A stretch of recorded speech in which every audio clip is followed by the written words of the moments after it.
Hello viewers, আসসালামু আলাইকুম। এখানে যে মাছগুলো দেখতেছেন ভিয়েতনামি শৈল মাছের পোনা। এই শৈল মাছগুলো দেখা গেছে ভিয়েতনামি অরিজিনাল।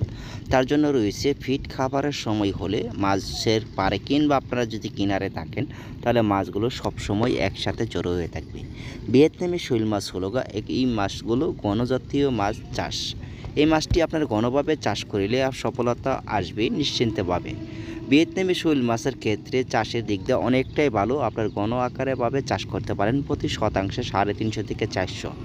যত আপনার ঘন মাছগুলো চাষ করবেন ততই আপনার ফলাফল খুবই ভালো থাকবে। এই মাছগুলো দেখা গেছে 1 কেজি খাবারে আপনার 1 কেজি ওজন আসবে। তার জন্য রয়েছে আপনার সময় নির্ধারিত এবং কি থাকতে হবে।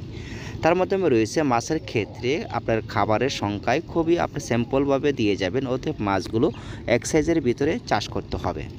দেখা গেছে পাশাপাশি এই মাছের ক্ষেত্রে আপনার পানিটা চেঞ্জ করতে হবে টাঙ্কিতে, কিংবা আপনার যদি পুকুরে থাকে তাহলে নিশ্চিন্তভাবে চাষ করুন, পানি পাল্টাতে হবে না। অতএব যদি কিংবা টাঙ্কিতে অতএব সুইনিংয়ে থাকে তাহলে আপনারা পানিটা চেঞ্জ করতে হবে 3 থেকে 4 দিন, অতএব 5 দিন পর পর। তার মাধ্যমে রয়েছে ভিয়েতনামি শৈল মাছের ক্ষেত্রে আপনার গায়েগত সমস্যা অতএব জটিল ভাব থাকে না।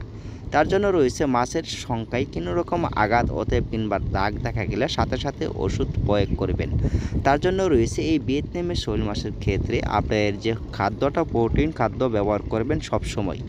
বেশ, আমাদের এখানে আরও মাছ রয়েছে যা বড় আকারে মাছগুলো রয়েছে 4 থেকে 5 ইঞ্চি। এই মাছের পোনাটা বিক্রি করে থাকি।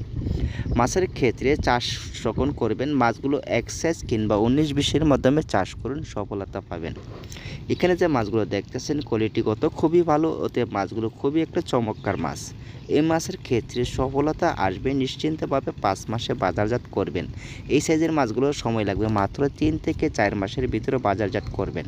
হ্যাঁ বেশ, আমাদের ভিডিওটা যদি ভালো লাগে অবশ্যই লাইক করবেন, চ্যানেলটি সাবস্ক্রাইব করে পাশে থাকবেন। আরও পরবর্তী ভিডিও আকর্ষণ ভিডিও থাকিবে। সবাই ভালো থাকবেন।